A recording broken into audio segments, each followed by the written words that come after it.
Welcome to PWS United, a podcast for the Prader-Willi syndrome community, brought to you by PWSA USA. This podcast gives the latest news in research, advocacy, and family support by bringing together staff, volunteers, PWS treatment specialists, biotech and pharmaceutical representatives, caregivers, family members, and individuals with PWS. Our goal is to share education, awareness, and resources with those living with PWS and their supporters. Join us in our mission to enhance the quality of life and empower those affected by Prader-Willi syndrome.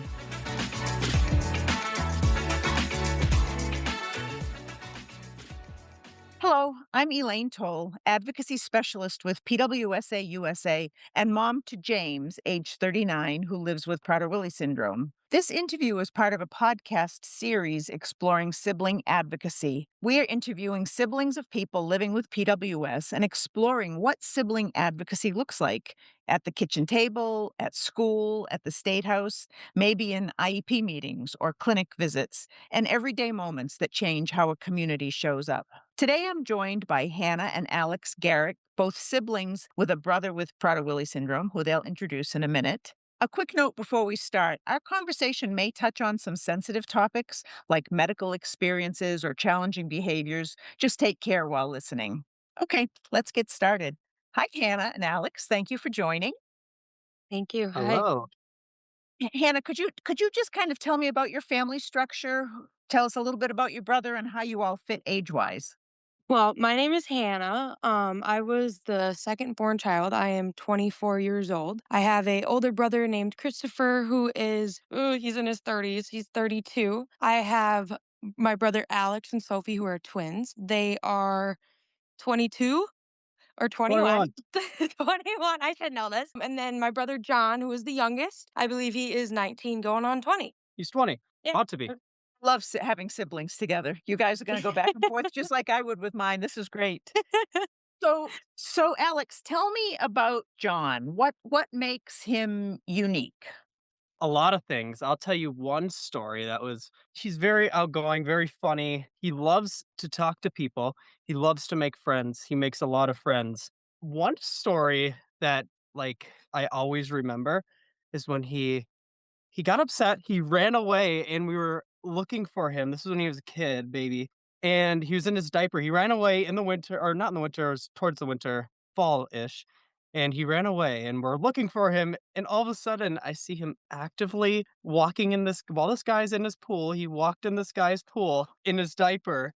It was hilarious. The guy looked at him like, "What are you doing in my pool?" And I thought that was pretty funny. But no, John is a character for sure. He loves to talk to everybody, make friends.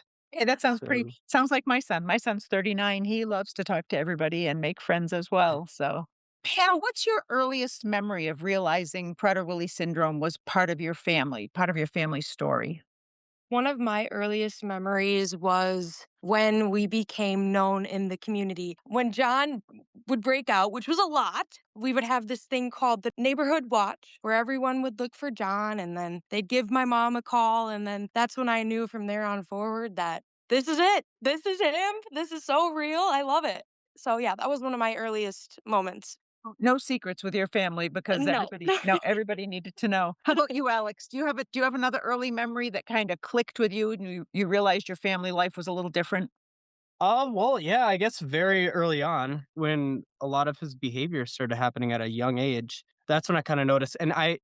Fun fact, I slept in the same room as him for years, but when his behavior started becoming, huge, where we'd be in restraints with him all the time, that's when I kinda knew, "Okay, so this is what it is." So, I mean, we really didn't have a lot of friends growing up because we were always school, home, and watching John and being in restraints for 5 hours. Memory, though, another one was when he ran away and we live right next to a police department. He ran to the police department and started eating, what was it? It was something out of the trash can. I think it was, oh god, the buffalo wings or whatnot out of a trash can. And I remember my mom getting a call from the police department saying, I think your son is eating out of our trash can." But yeah, early on when his behavior started happening, that's when I kinda, "Okay, this is it." But it was a journey. but now he's doing really well. So, And where is he living now? Buffalo, Minnesota. He lives in a group home and community services. He lives right on the lake. His room Yeah. looks over the lake. And So I it's will really, just say really he cool. has some pretty amazing staff that help him Yes. and Good. are very appreciative. How many residents are in the home he lives in? I Two, believe 2 and just then two, himself. three of them. Right. This is for either one of you. What's a small, kind of ordinary moment with your sibling that kind of feels extraordinary to you? I think something that I feel is extraordinary is his passion and his love for everyone. He has one of the most purest, biggest, loving souls that I've ever met in my life. The way he talks about his family, the way he's so eager to FaceTime us and write us letters and make gifts for us. That's great. I'd say Hannah kind of put the icing on the cake. That's what I was gonna say a little bit. Yeah. Yes. Yeah, that's awesome. Great. So, Alex, what do you wish people understood about PWS that they often miss? It's more so I want people to understand that everybody that has PWS, it's unique. Everybody's kind of different. They all have their what I say is their own little superpower. But as they grow up, usually in their teens, it can get really difficult as far as behavior wise. A lot of verbal aggression, but it's more so redirection. What I've learned over the years, it's redirecting. And I always tell everybody is take them out in the community. The more community involvement they have, the better they're going to be, the less behaviors because it distracts them from having behaviors because they're out having fun, doing fun things, going to state parks, going to the mall, whatever it is. The biggest thing is what I want people to really understand is as they grow older, the behaviors kind of get lightened a little bit, but it's more so just making sure that you're also being very firm with them, or if they're in behaviors, okay, how can we redirect them? It's a lot of redirection, and getting them out in the community is a big thing.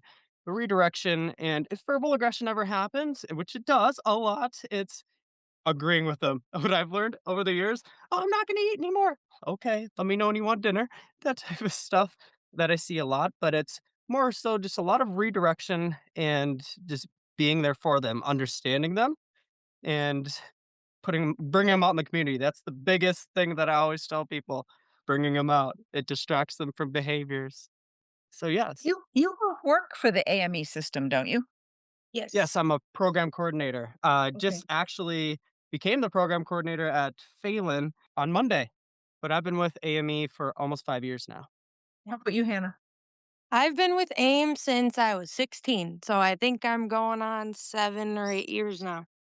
For our audience, their mom works for AME, so Yes, so Fun that makes yes, fact, sense. all of the Garricks have worked or lived at AME. I bet yeah, that's true. yes, I lived know, for sure. I am sure that's true. That's how those kind of gigs work. So, well, that's great. Thank you both for working in that community. It's such a blessing to have great people who are working with our family members with PWS. Is Oh, there I love it.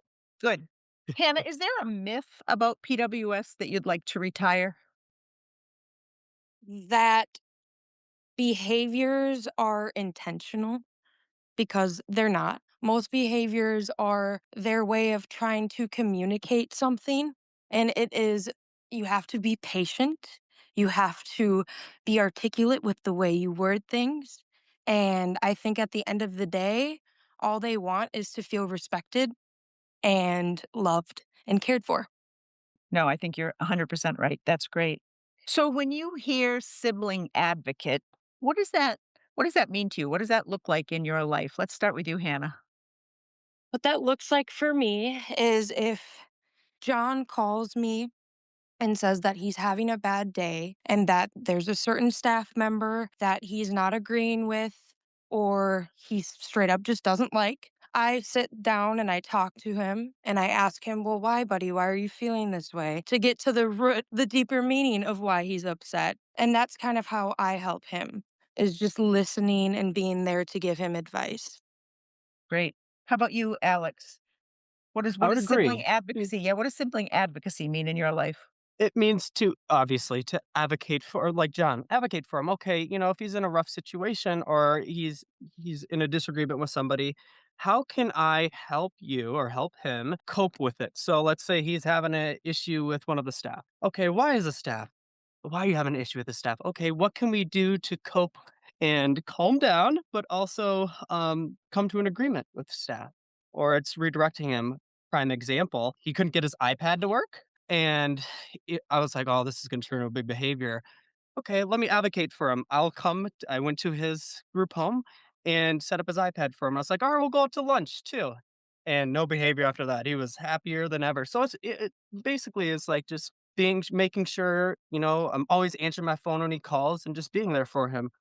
How can I help him become better and happier and always living the joyful life that he deserves. So, and that goes for even working at AME. How can I advocate for all of the residents that I work for and, make their lives better?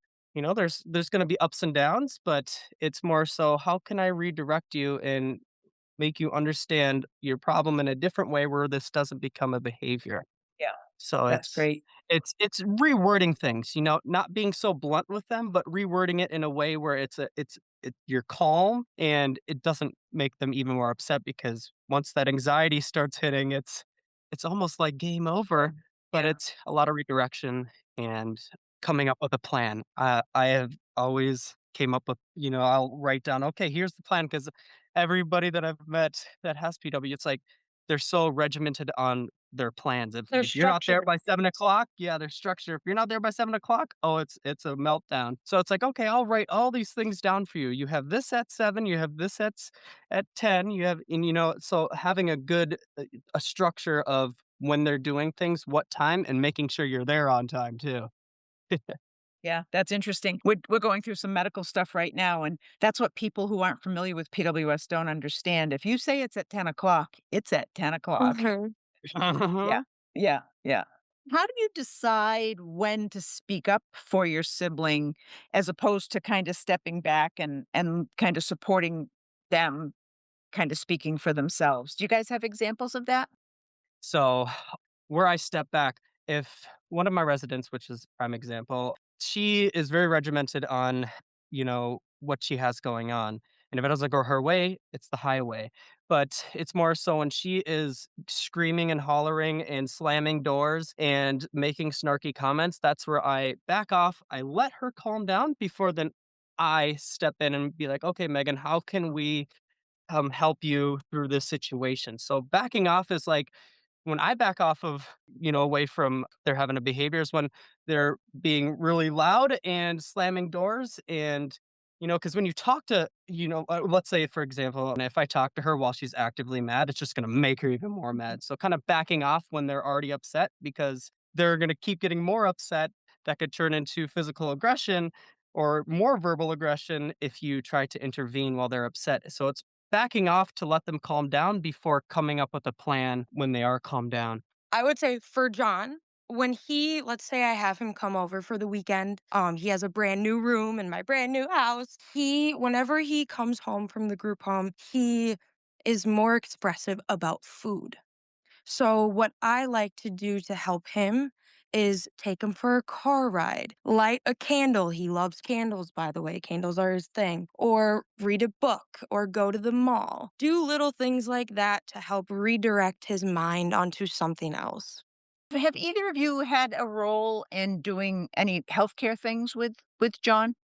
I personally haven't because my mom does a lot of the appointments and What I expected. talking with staff. Yeah. Okay, okay. Well, I will ask you one question. If you could give clinicians, doctors, therapists, one piece of advice about working with PWS families, what would it be? Mm. So it just depends on the person, actually, because some people with PWS, when there's an appointment, it's all hell breaks loose as soon as you get there because they're like, "Oh my gosh, you are diagnosing me with something that is not true." So, a big piece of advice is go to these doctor's appointment, but all of the important stuff that shouldn't be said around them that will make them upset, do another Zoom call. Just you and whoever is dealing with the situation, because the moment you bring up, okay, you have this to the patient or to somebody with PWS, that becomes a big behavior, huge behaviors.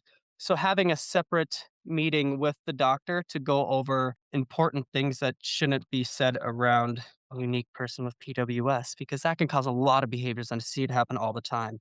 Let So, me let me add an example because I think this is a good example of everybody with PWS is different. My mhm, son responds much better when the conversation is kind of all directed to him as opposed mhm, to someone talking to me or to his primary caregiver. That just does not go well at all. So yeah, it depends that's the importance of knowing your person with PWS and trying to, let's think about how John would react in this situation, how my James would react in this situation, and it's going to be different from one person to the next. I always like to say, if you've met one person with PWS, you've met one person with PWS. So yeah. there's so much. So let's go back to when John was still home and lived in the home.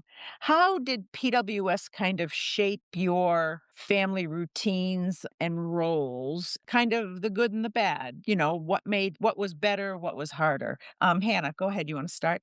Yeah. So, I think what was hardest for me was being older as the not oldest child, but middle child. It was my job to take care of John and also help Alex and Sophie grow up too.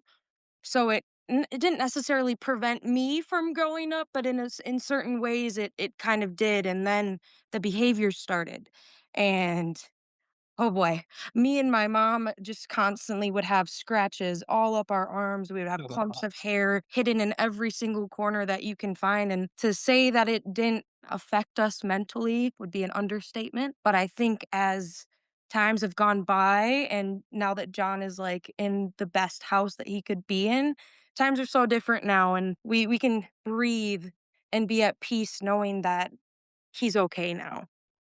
How about you, Alex? Do you have anything you want to add about kind of family roles and routines when John was home? I think Hannah kind of put the icing on the cake, but I would say also, like, yeah, I mean, it was a lot like, coming home, okay, am I going to get scratched, bit, hit, peed on, whatever it is? But just getting right into the action, like, okay, this is my role now. We're getting right into the action. And, but that taught me actually patience, a lot of patience, and how to redirect because that's a skill. Like Yeah. that's a huge skill that you have to learn. I mean, and it takes a long time. Is how can I work with you so that these behaviors don't happen? But when it really started to become an amazing thing is when John got put into a group home, a lovely group home where he's doing really good. That gave us a little peace, and I Food, guess what Hannah did kind of icing on the cake for Yeah. that one. Did food security look like at in your house? There Locked up. wasn't really no, they was terrible. We tried our hardest. We've tried every single lock, every single child lock. John was able to jailbreak everything. The amount of times that we got woken up in the middle of the night to him in the freezer or him in a cabinet, I can't even count it on my hands. And the Yeah, I think a look on no. lot. his face. Yeah. Yeah. I think a lot of it was remembering to lock the fridge, Yeah, to that lock too. the pantry, but also another big thing is when he found out that, "Oh, I can't get in the fridge or the pantry anymore," when we would have dinner, oh my gosh, the meatloaf would be out, "Oh, whole handful, let me grab it." So it's also putting, if you're having family dinners, putting everything, like, up, out of reach when you're having dinner, Mhm. because also that raises a lot of anxiety, like, "Oh my god, look at all this food." Yep. But hiding it, like, okay, have all the dinner ready and plate it out rather than having all the dinner at the dinner table where their anxiety is gonna raise and they're just gonna start snatching things, it becomes a behavior. No, I get that. It's it's I think they avoiding have those it's better easy locks behaviors to now. avoid. Yeah. Yeah. So one of you alluded earlier that you didn't have a lot of friends over and stuff when you were kids because it was difficult. Was that always the case, or did you have friends that kind of understood and could hang with you? I did. I actually have still to this day next door neighbor Maddie Alley and Tyler Alley. They would come over every single day after school and we'd sit out front in my mom's yard and just sing songs with John. Like I said, a lot of people in our neighborhood knew who John was, whether that be good reasons or bad reasons. But there definitely were times where there were negative people, but there's going to be negative people. And I didn't listen to those people because I had a lot of support. Yeah. Good. Good. Good. How has being I kind of know the answer to this already, but how has being a sibling in the PWS community kind of influenced your personal goals and friendships and obviously your career path? And do you see this as what you're doing now as a long-term career? Why don't you start, Hannah, and then we'll go to you, Alex. I think early on, I realized my passion for wanting to understand John and be the best sister that I can be to him. So that's when I started my job at AIM when I was 16. And from there, it's just been learning new stuff every single day because, like Alex said, they're all unique in their own ways. And I honestly could see myself doing this for the next lifetime. I love what I do and I'm very passionate about it. And they all become family, all of them. I love it. That's great. How about you, Alex? I think Hannah kind of just stated exactly what I was going to say. Growing up, I learned a lot of patience, which is good. And how can I advocate for you better? How can I veer you from behaviors? How can I help you become the happiest person in the world? But also, being in the healthcare system, kind of shaped me. Always being there to help, always being there to assist when needed. So, but yeah, Hannah kind of worded it very well. Advice can you give parents about supporting their neurotypical or typical siblings of people with PWS? So, if young families, there's one child with PWS. What advice would you have for parents to help support the other kids, the kids who don't have PWS? To listen to them. Mhm. Um, I think growing up, I definitely had my fair share of depression and sadness, and I don't think that I ever really spoke about it with my mom, and I think that that's a very important thing is to, "Hey, ask your kid, are you okay? How are you doing mentally?" And, just having conversations with your children. I'd say having good conversation with your children, like, hey, you have a brother or sister with PW.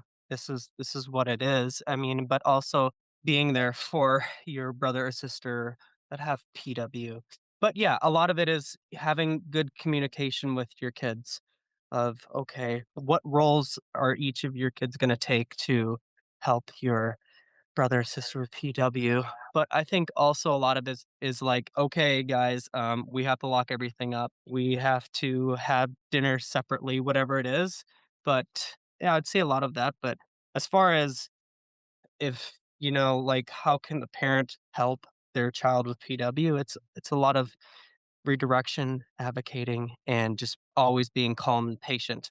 But locking everything up is a big thing because that takes away their anxiety. When dinner time comes around, always have it already prepared so that food's not everywhere. A lot of community involvement. I say, bring your kids all over the place. State parks, fun. Small walks, fun.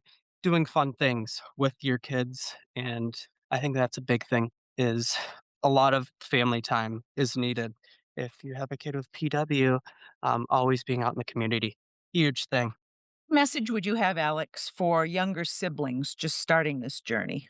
Yes. Well, I think kind of Hannah already stated it very well. My message is always be there for your sibling that has PW, and always being aware and knowing that your brother or sister has PW, but not being scared to tell people. That's the biggest thing. Like, if you have friends, like, hey, my brother or sister has PW, don't be embarrassed about it. It's actually a good. It's actually a fun thing because then your friends will.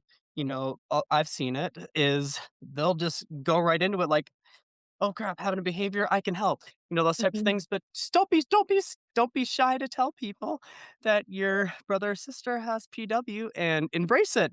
And also try to figure out ways to advocate and help them. In the community or at home. And always, I always see like strategizing. Everybody with PW, they're all unique. So everybody, you'll have to develop your own strategies of how you cope with your brother or sister with PW. So it's always thinking like like fast thinking and fast decisions. So be really good at making fast and methodical decisions, and that will really shape your who you are as a person. Like being just a helping, loving person, it goes a long way. When you grow up, and now that I'm 20, I see how much it really has shaped who I am as a person and who I am today, and it's lovely. It Love might be I difficult at times, Yeah, but, those yeah. times go away, you know? The world never stops spinning, so Yeah. No, I love the message of, tell your friends, make sure people know, tell them about your sibling and how they can help. I think that's great. What worries or hopes do you have about adulthood for your sibling? What are you and concerned about as we all get older, Hannah? My biggest worry is that John isn't gonna be able to find a job or find a day program, something that he genuinely would love to do. That is my biggest fear. And yeah. I Yeah. would say the same. And my biggest fear, which might be a little odd, is I really hope that his staff are all, because staff come and go all the time. I see it. And we'll hire new staff, and those staff really don't get it. And my worry is I want to make sure that his staff are always going to be there for him, but give him the best life and take him out in the community and do fun things because he loves that, meeting new people and having friends. So my worry is if the staff start to get lazy, like, what the heck's going on here? That's my biggest worry too. But also, yeah, finding a job or a day program, I feel is kind of a worry too. How does your family approach or think about things like, guardianship and future care plans? Do you guys talk Mm, about that? I mean, you're all in the business, so We no. actually just had that conversation the other day, me and my mom. I I think from what I assume, I would take guardianship over my brother, and then all the other financial stuff will be put on Sophie and Alex. We're kind of me and Sophie are kind of the masterminds of they're smart. numbers.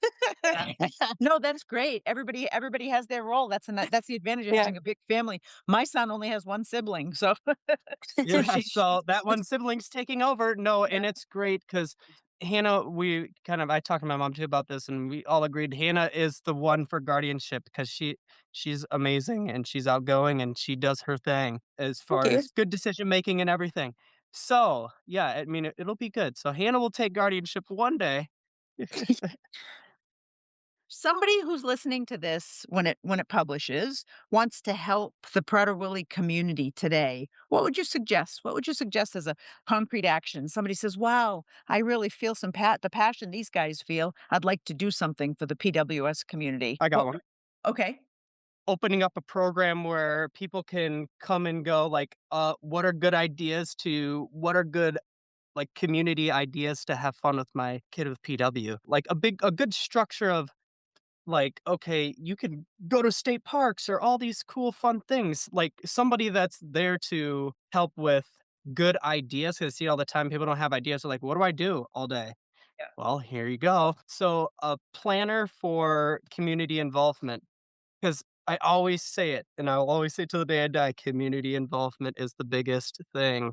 It'd be nice to have an expanding list, somebody with new eyes Mhm. looking at it. Yeah, Yes. Hannah, do you have anything that you would suggest? I think for me is put yourself out there. Go Mhm. to meetings, go to I think I got to go to Arizona and Germany for PWS everything, and it was some of the most phenomenal people, phenomenal lectures that I've ever heard and been at in my life, and I'm so appreciative to be a part of it. But yeah, put yourself out there and go to those meetings. Go to the arms meeting. Go to do whatever you have to do to learn more about PWS, and the more you learn, the more passionate you will become about it. I kind of know, I think, how you're going to answer this, but if you could sign the ideal adult support system for John, what would it include? Hannah, you start.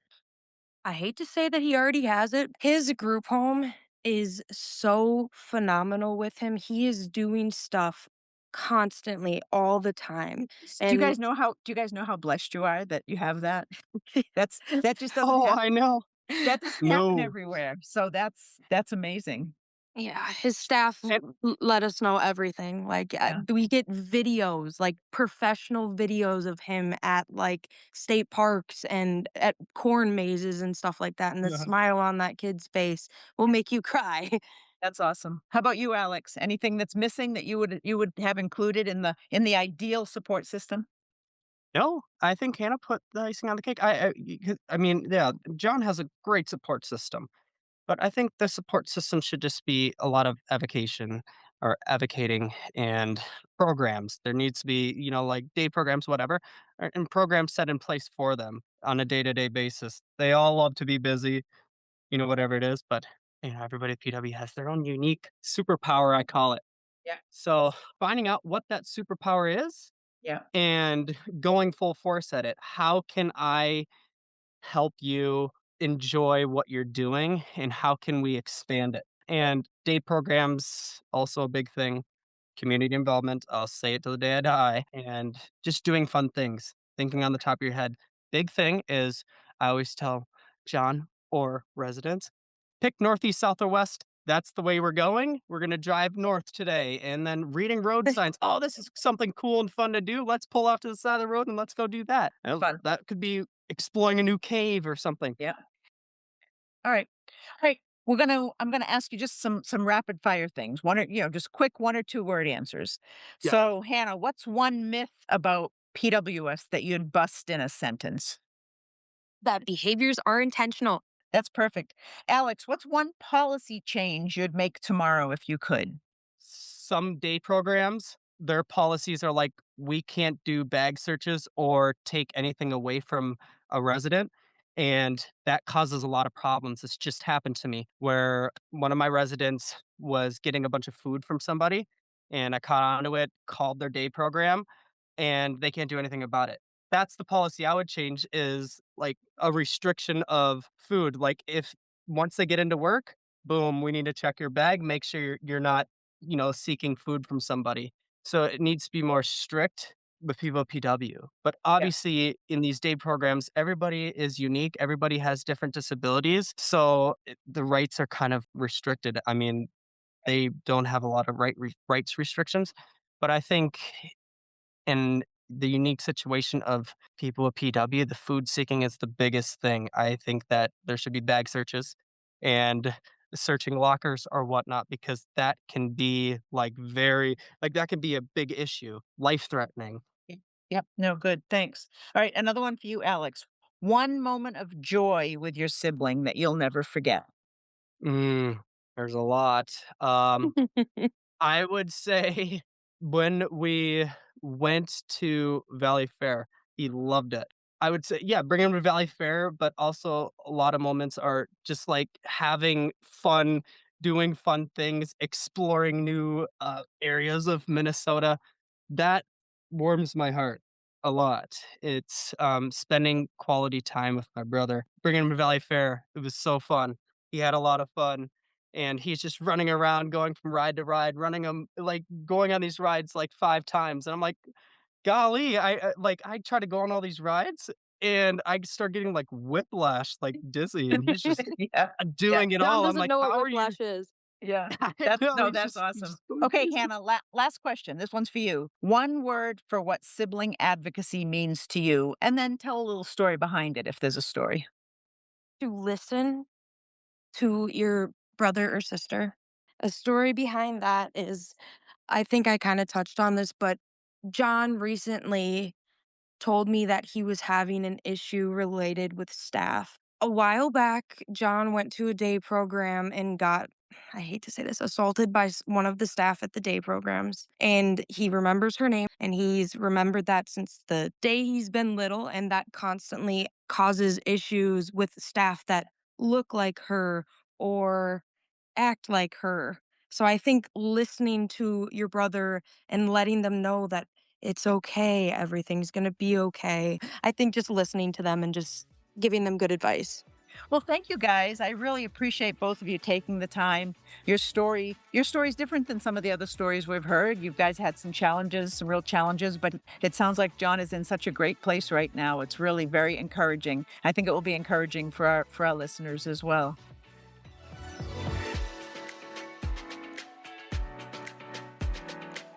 Thank you for listening to this episode of PWS United.